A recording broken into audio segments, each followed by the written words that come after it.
Sa inyong lahat. Ang kwento ng pagpapadami ng tinapay at pagpapakain ng ilang libo ay kwentong makikita natin sa 4 na aklat ng Ebanghelyo. Ganon kasikat ang kwentong ito na siniguro ng 4 na ebanghelista na ito'y kanilang may kukwento at bahagi ng bubuo ng mabuting balita. Kaya may isang mensaheng pinag-uugnay ng mga napakagandang 3 pagbasa ngayong linggong ito. At ano po yung iisang mensaheng iyon? Kahit kailan, hindi po tumitigil ang Diyos sa paglapit sa atin. Sapagkat pinupunan niya ang ating pinakamalalim na pagkagutom. Nananatiling tapat ng Diyos sa bawat gitna ng pagsubok. At inaanyayahan tayong maging daluyan ng kanyang kabutihang loob. Ano ang siyang pwede nating matutuhan? Sa panahon natin ngayon, maraming tao ang nagugutom. May mga taong gutom sa pagkain. Meron namang nagugutom sa kapayapaan, bunga ng alitan, kahit pa sa loob ng pamilya at tahanan. Ang iba, gutom sa pag-asa, dahil sa kawalan ng trabaho, dahil sa kanilang karamdaman, dahil sa kalungkutan, o bawat kabiguan ng buhay. Subalit maraming maaring busog ang tiyan, ngunit gutom na gutom pa rin ang puso at kalooban. Kung kaya tinitiyak po ng ating mga pagbasa ngayong linggong ito na alam ng Diyos yung bawat uri at iba't ibang pagkagutom na ating nararanasan. Kaya't nais kong magbahagi po ng 3 aral na siyang ating bibit-bitin sa bawat panahong pakiramdam natin may pagkagutom tayong nararanasan. Ang unang aral, lumapit sa Diyos bago ka pa magutom.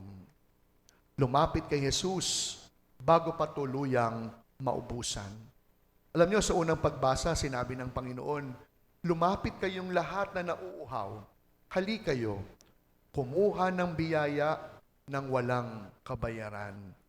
Ang ganda po ng paanyaya. Para bang sinasabi sa atin ng Diyos, tumigil ka na sa paghahanap ng tunay na kaligayahan sa mga bagay na hindi kayang magbigay ng tunay na kasiyahan.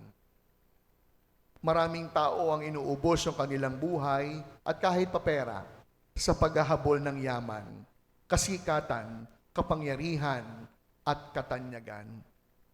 Hindi man po masama ang mga ito.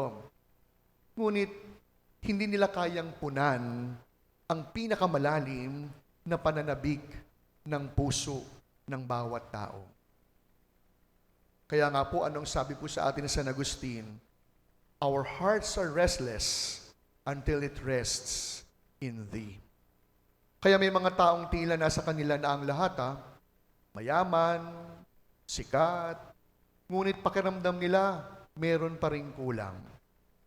Ang pinakamalalim nating gutom ay hindi para sa mas maraming ari-arian, kundi para sa mas malalim na gutom sa ating pakikipag-ugnayan sa Diyos.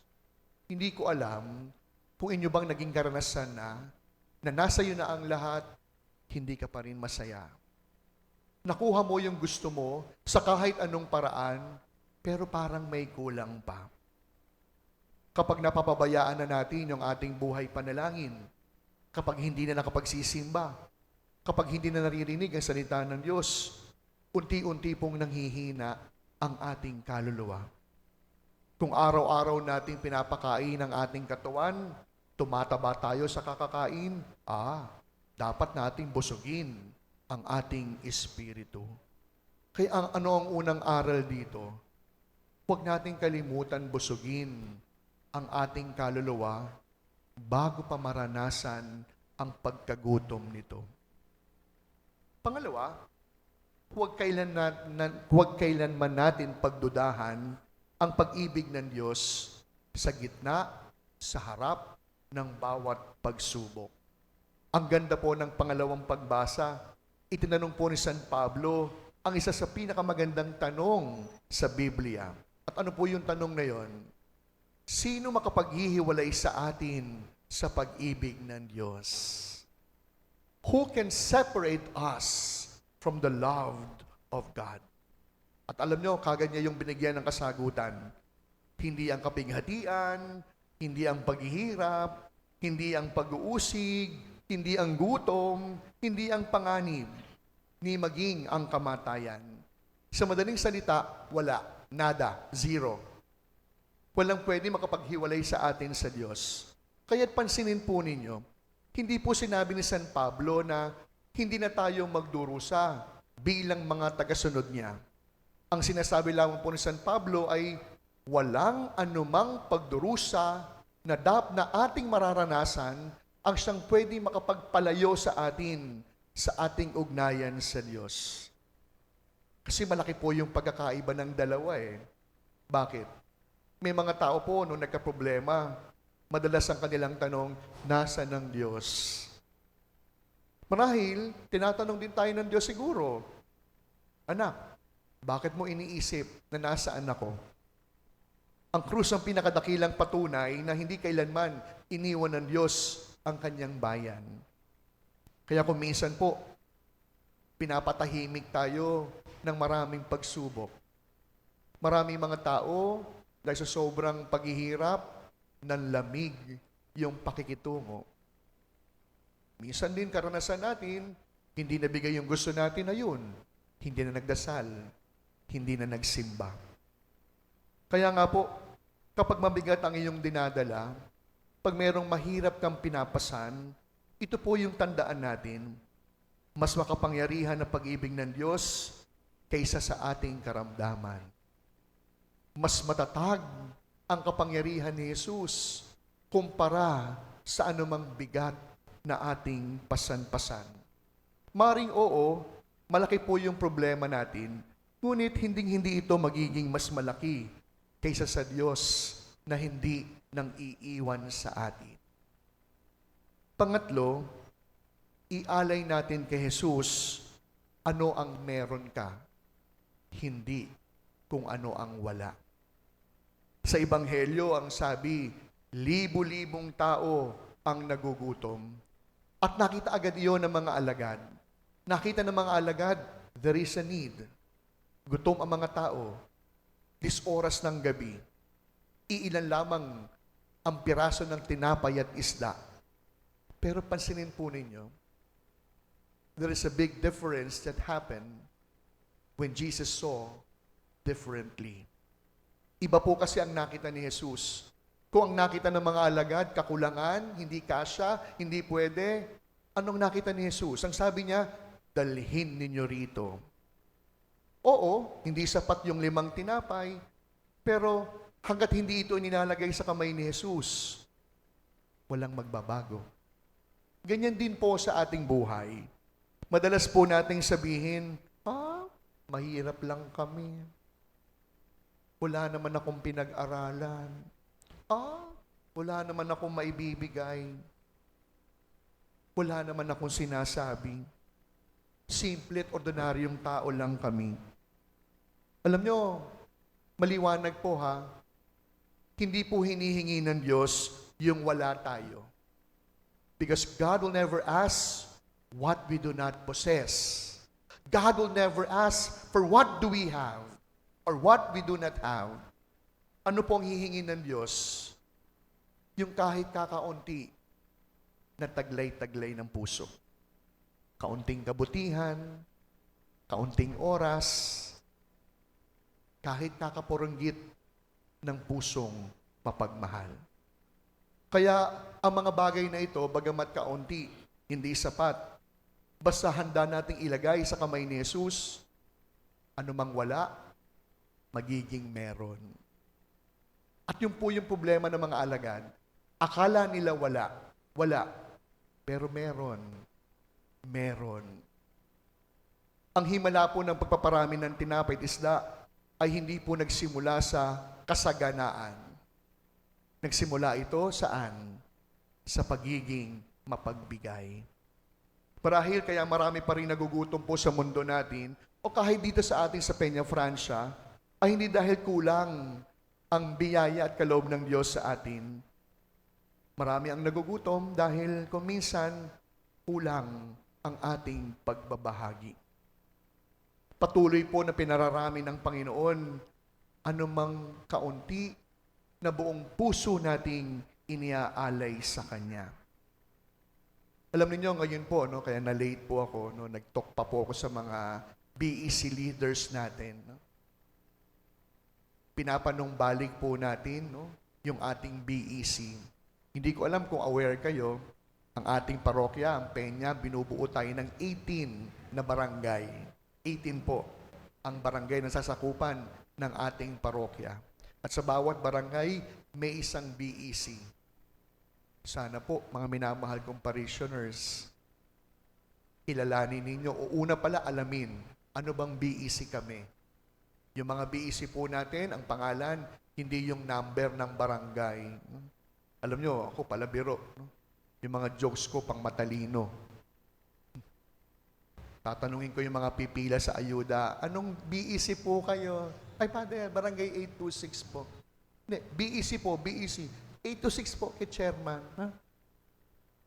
Kaya ang unang assignment nyo po ngayon sa inyong pag-uwi, ano bang BEC natin? Ano bang titulo ng ating BEC? Ginaganap po natin ngayon. Bakit? Kasi po magsi-75 po tayo ngayong August 11. Magsisimula na po tayong mag-design ng ating simbahan. Sa August 6, simula na ang ating nobinaryo. At ngayon po, bilang isang simbahan, doon tayo papunta. Maganda ang simbahan. Pero gaganda yung ating simbahan, hindi sa dekorasyon. Gaganda ang ating parokya sa pagsasama-sama ng bawat taong binyagan na may malasakit sa isa't isa. Namimigay tayo ng mga bigas, ng mga delata, hindi dahil marami tayong pera, dahil hindi naman po totoo yun. Yung pera po natin dumadaan lang, pagpasok, mawawala din agad. Pero bakit po tayo nagbibigay? Hindi po dahilan na mayaman o walang-wala para hindi po magmalasakit sa kapwa. At yun po yung palaging paalala ko sa ating mga BEC, hanapin yung mga ka-BEC na wala nang maisaing. Hanapin yung mga BEC na may karamdaman, baka hindi pa napupuntahan ng pari dito sa simbahan. Hanapin yung mga kabataang napapariwara, baka kinakailangan ng pagsagip at pagmamahal. At ito ang siyang itinuturo sa atin ng ating mga pagbasa ngayong linggong ito. Ngayon, Parish Priest Sunday, bagamat ito ang araw namin, tahasan kong aaminin, hindi ko po kaya ang lahat. Alam ko, bibo ko. Alam ko, hindi naman ako bobo. Magna cum laude po ako. Pero sa kabila ng katotohanan ito, lakas loob kong aaminin, kailangan ko ang tulong ninyo. At bilang inyong kura paroko, wala akong hindi gagawin. Wala akong hindi susubukan. Wala akong hindi gagawin sa ngalan ng pagmamahal. At itong itinuturo ng ating mga pagbasa. Hindi dahilan ng wala ka para hindi ka magmalasakit. Hindi dahilan na mahirap ka para hindi ka maging bahagi. Parang sinasabi sa atin ni Jesus, ano ang mayroon ka, ibigay mo sa akin, kaya kong padamihin. Ano mang hindi sapat, handa mong ialay ito, hindi lang sosobra, hindi lang sasapat, sosobra pa. Kaya po, ngayong linggong ito, isang hamon ang ibinibigay ko po sa inyo. Sa sobrang dami ng kagutuman, hindi lang sa pagkain na nakikita sa ating pamayanan, ano o sino ang ibig mong busugin. Siguro isang asawa na nag-aantay lamang ng pagsuyo. Siguro isang anak na nagmamaktol sapagkat naghahanap ng kalinga ng magulang. Marahil isang kaibigan, kapitbahay, na matagal mo nang hindi kinakausap. O kaya isang taga-barangay na araw-araw mong dinadaanan pero hindi mo minsang natapunan ng ngiti o sulyap man. Marami tayong pagkagutom na naranasan, hindi dahil hindi sapat ang biyaya ng Diyos. Maraming nagugutom sapagkat nakalimutan nating ibigay kay Jesus ang bawat mayroon tayo.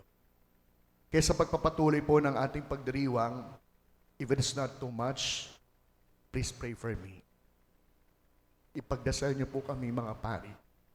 Ngayon pong nobinaryo natin, swerte natin, yung mga buhay na parish priest, makakasama natin upang magnobinaryo.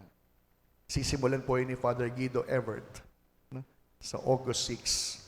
Susundan ni Father Lito, susundan ni Father Nolan, susundan ni Father Rico, susundan ni Father Alex, at yung pangpito, kami po, darating ang Father Knox, ang Father Giovanni mula po sa Borongan, kami po ang magmimisa na ikapitong araw at araw ng ating kapistahan. Pangalawa, darating ang Father Godwin, darating ang Father Jack, at panghuli, darating ang Father Bong Topino, ang isa sa mga biyaya at bunga na bukasyon ng Peña Francia. Ano po ang pakiusap ko? Sa inyong pag-attend ng nobinaryo, lalo't higit yung mga nabinyaga ng mga paring ito, lalo't higit yung mga ikinasal ng mga paring ito, lalo't higit yung mga paring naging bahagi, hindi lamang ng inyong pananampalataya, kundi bahagi ng inyong pamilya, punta po kayo. Pasalamatan ng mga paring naging bahagi ng pag-unlad ng pananampalataya dito sa atin sa Peña. At sigurado ako, pag nakita nila kayo, sasaya sila. Manunumbalik ang karanasan na kanilang pagiging bahagi ng ating parokya at pamayanan. Kaya sa pagpapatuloy po ng ating pagdiriwang, tumahimik tayong sumandali. Tinatanong tayo ni Jesus, ano ang meron ka? Hindi hihingin ni Jesus ang bagay na wala tayo. Handa lamang nating ibigay sa kamay ni Jesus ang bawat kaunti na hawak ng ating kamay, nang sa gayon ng kakaunti, maibabahagi. Ang kakaunti, hindi lamang dadami, hindi lamang sasapat, kundi sosobra para sa lahat. Nang sa gayon, ang bawat biyayang ibinigay sa kamay ni Jesus, isang milagro ang naghihintay.